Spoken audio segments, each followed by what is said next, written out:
Dear students, इसके पूर्व के व्याख्यान में मैंने आपको थॉमस एक्विनास के बारे में परिचय दिया था। थॉमस एक्विनास जो कि राजनीतिक विज्ञान में अपना एक महत्वपूर्ण स्थान रखते हैं अपने विचारों के कारण। उसमें मैंने उनके राज्य संबंधी विचार, उनका जन्म कहाँ हुआ, वो कहाँ उन्होंने शिक्षा ग्रहण की, क्या उनके राज्य संबंधी विचार थे, क्या उनकी अवधारणा थी, इसके बारे में हमने चर्चा की। आज हम थॉमस एक्विनास के कानून संबंधी विचारों पर चर्चा करेंगे।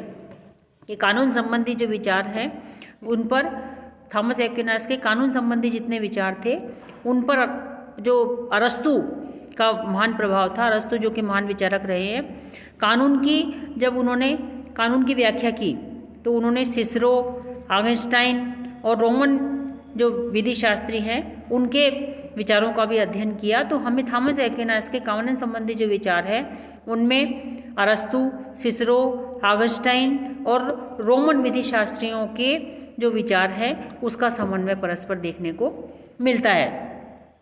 उनका, थॉमस एक्विनास का मानना था कि कानून क्या है?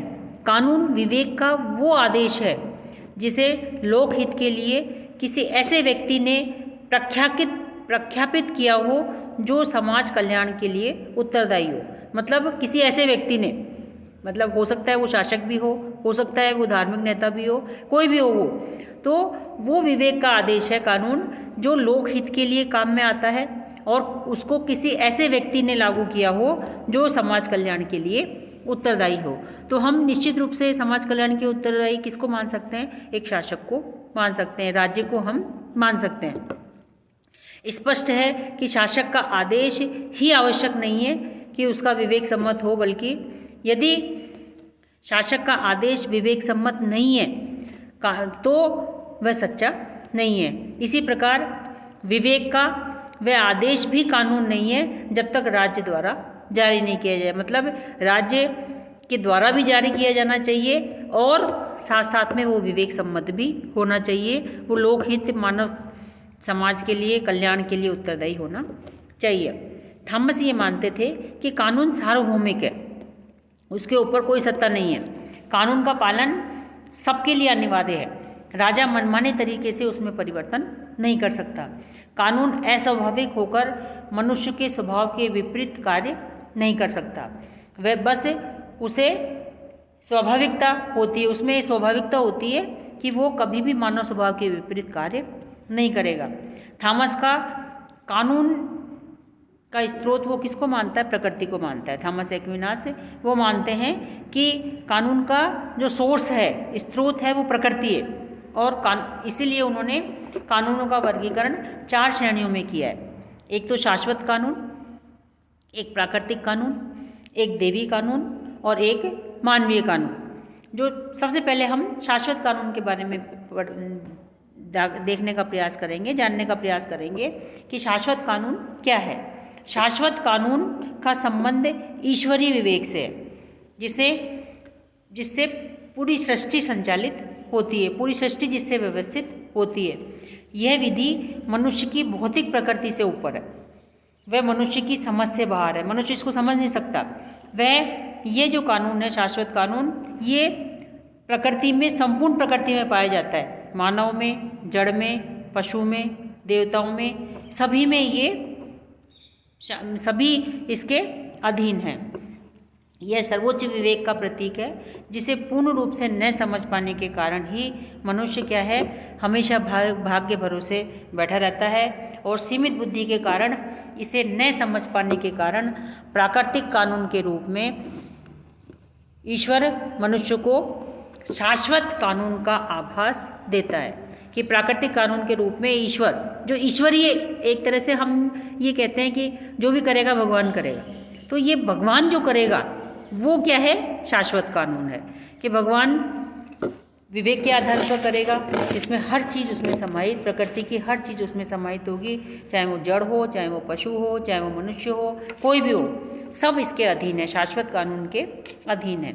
दूसरा, उसने कानून का वर्गीकरण किया प्राकृतिक कानून। प्राकृतिक कानून सृष्टि के प्राणियों में देवी बुद्धि का प्रतिनिधित्व करता है। इसके प्रभाव से मनुष्य अच्छाई को प्राप्त करके बुराई को दूर करने का प्रयास करता है। इसकी उत्पत्ति कहाँ से होती है? शाश्वत कानून से होती है, परंतु ये उससे अधिक स्पष्ट और बोधगम्य होते हैं। जहाँ शाश्वत कानून हम समझ नहीं पाते, वहाँ प्राकृतिक कानूनों को हम समझ पाते हैं। ये कानून मौलिक रूप से सबके लिए समान होते हैं, पर विशेष काल स्थान के लिए भिन्न भिन्न हो सकते हैं। मतलब अलग अलग जगह के लिए अलग अलग हो सकते हैं, लेकिन फिर भी सबके लिए समान होते हैं। सभी वस्तुओं में समान रूप से व्याप्त हो सकते हैं, पर सबसे ज़्यादा किस में प्रकट होते हैं? इनकी अभिव्यक्ति सबसे ज़्यादा किस में होती है? मनुष्य के रूप में होती है, क्योंकि मनुष्य मानव को ये व्यापक आधार प्रदान करते हैं, जैसे कि आत्मरक्षा की प्रकृति, संतान की इच्छा, समाज में रहकर जीवन बिताने की इच्छा, सत्य का बोध करना, बुद्धि का विकास करना, ये सब प्राकृतिक कानूनों से संबंधित होते हैं। और तीसरे प्रकार का कानून होता है दैवी कानून। एक्विनास इस कानून को प्राकृतिक कानून से भिन्न स्थान प्रदान करता है। ये बाइबल के पुराने और नए धर्म नियमों के प्रतिमान होते हैं। ये मतलब एक तरह से ईश्वरीय व्यवस्थाएं हैं। जब कोई मनुष्य विवेक शून्य हो जाता है, सांसारिक कार्यों में लीन मनुष्य को केवल इन विधियों को पालन करने से ही शक्ति को प्राप्त कर सकता है। जब मनुष्य बिल्कुल विवेक शून्य हो जाता है, तो ये जो दैवी कानून है, ये मनुष्य में उत्पन्न कमियों और बुराइयों को दूर करते हैं। इस प्रकार ये कानून व्यक्ति के आध्यात्मिक पक्ष को नियमित और नियंत्रित करते हैं। तथा इसमें प्राकृतिक कानून में अंतर केवल इतना होता है कि प्राकृतिक कानून सबके लिए होते हैं, जबकि ये कानून जिस उन व्यक्तियों के उनके लिए होते हैं जो धर्म में विश्वास करते हैं। जैसे कोई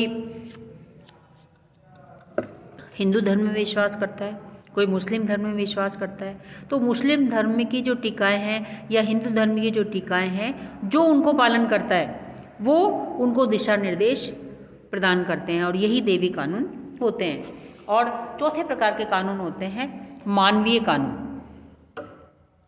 सबके लिए सबसे निम्न प्रकार होता है इनका शाश्वत प्राकृतिक दैवी विधियाँ मनुष्य पर लागू होती हैं, परंतु न तो मनुष्य तक ही सीमित होती है, बल्कि और न ही मानवीय प्रकृति पर आधारित होती हैं। जो विधि विशेष रूप से मनुष्य के लिए बनाई गई हो, उसे मानवीय विधि का नाम दिया गया है। जैसे कि प्राकृतिक कानून सबके लिए है, ईश्वरीय कानून सबके लिए हैं, लेकिन मानवीय कानून केवल मनुष्य के लिए बनाए जाते हैं। जैसे एक्विनास इसके दो भेद मानता है, जो दो प्रकार मानता है, एक तो राष्ट्रों के कानून, एक नागरिकों के कानून। मानवीय कानून का स्रोत प्राकृतिक के क्या होता है? मानवीय कानून प्राकृतिक विधि जब धीरे धीरे परंपरा में प्रचलित हो जाती है, तो राज्य इन कानूनों का समर्थन करता है। राज्य द्वारा समर्थित होने पर मनुष्य इन्हें मानने के लिए बाध्य हो जाता है।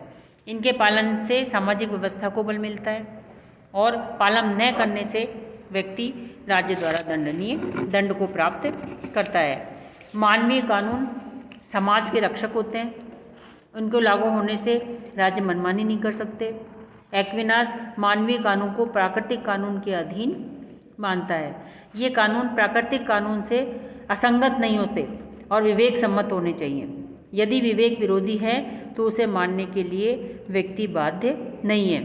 यदि विवेक सम्मत है तो व्यक्ति को कानून मानने के लिए राज्य द्वारा बाध्य किया जा सकता है। इसको राज्य द्वारा बाध्य कर सकते हैं उस मानवीय कानून को, क्योंकि राज्य ही इनको बनाता है, मानव के लिए बनाता है, और राज्य ये अपेक्षा करता है कि व्यक्ति अपने हित के लिए इन कानूनों का पालन करेगा, और यदि पालन नहीं करता तो वो राज्य के द्वारा दंड दिया जा सकता है। तो हम देखते हैं कि चारों प्रकार के जो कानून हैं उनको देखने से कि उनका विधि चिंतन रोमन तथा अरस्तु के विचारों का वर्गीकरण है। जो रोमन पद्धति थी उस समय, यूनानी पद्धति थी, वो विधिवेत्ता जो कानून विचार व्यक्त करते थे, तो वो एक्विनास ने अपने कानून संबंधी विचारों में उन सब का को समाहित किया है। मनुष्य प्राकृतिक व सकारात्मक अधिकारों की प्राप्ति करता है इन कानूनों से। उसमें आपसी संबंध कैसे होने चाहिए ये कानून ये निर्धारित करते हैं।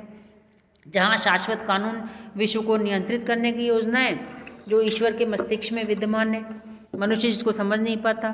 प्राकृतिक कानून मनुष्य का बुद्धिपरक प्राणी के रूप में शाश्वत कानून के में भाग लेना है। शाश्वत कानून तो क्या है, मनुष्य के जो है ईश्वर के मस्तिष्क में विद्यमान है। और प्राकृतिक कानून क्या है कि शाश्वत कानून जो मनुष्य है उसका बुद्धिपरक प्राणी के रूप में क्या है, प्राकृतिक कानून में भाग लेना है। मानवीय कानून प्राकृतिक कानून के सिद्धांतों का विशिष्ट रूप है। लौकिक परिस्थितियों में कैसे प्रयोग किया जाएगा ये है।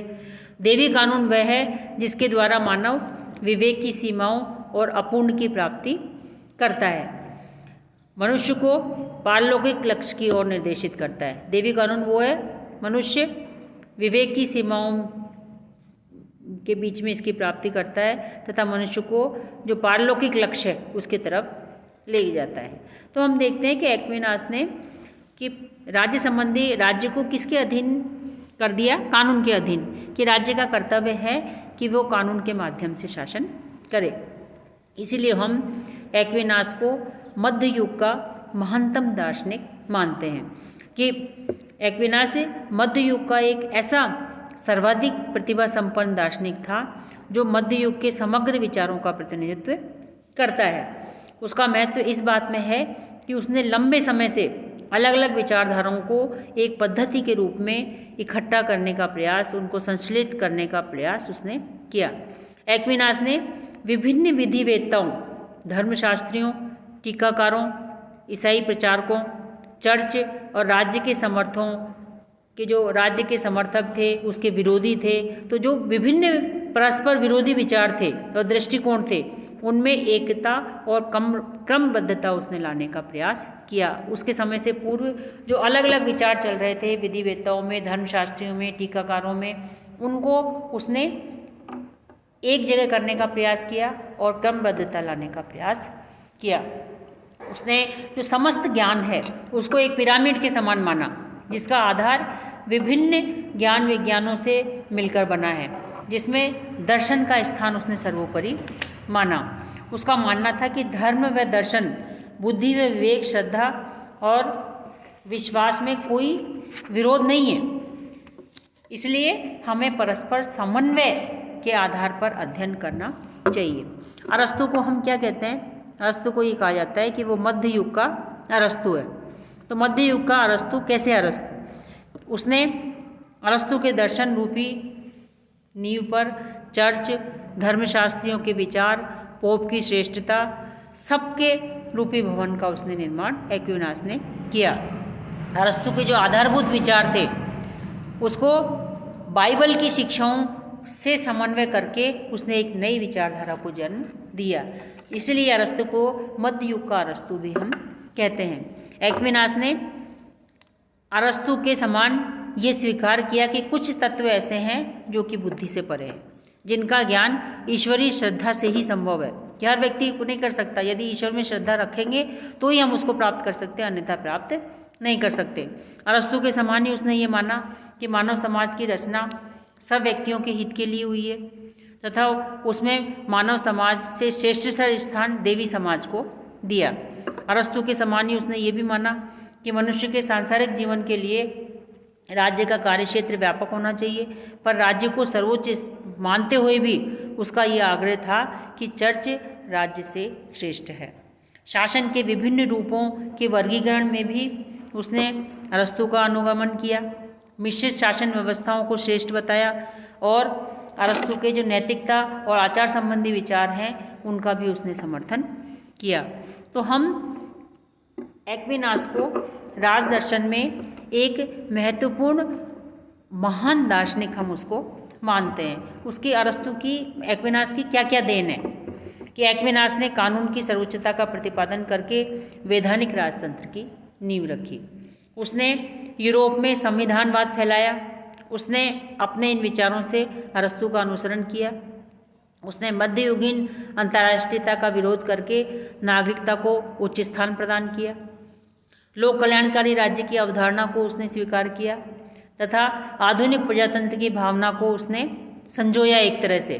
जब आप लोक कल्याणकारी राज्य की अवधारणा को स्वीकार करते हैं तो इससे आधुनिक प्रजातंत्र की हमें जो स्थापना है उस वो दिखाई हमें देती है। आज हम सभी राज्य से ये अपेक्षा करते हैं कि वो लोक कल्याणकारी रूप अपनाए। विधि के शासन की उसने नींव डाली, विवेक और देवी जो सिद्धांत हैं उनमें समन्वय स्थापित किया। तो इसलिए अरस्तु को हम मध्य युग का महान दार्शनिक और मध्य युग का अरस्तु कहते हैं। धन्यवाद।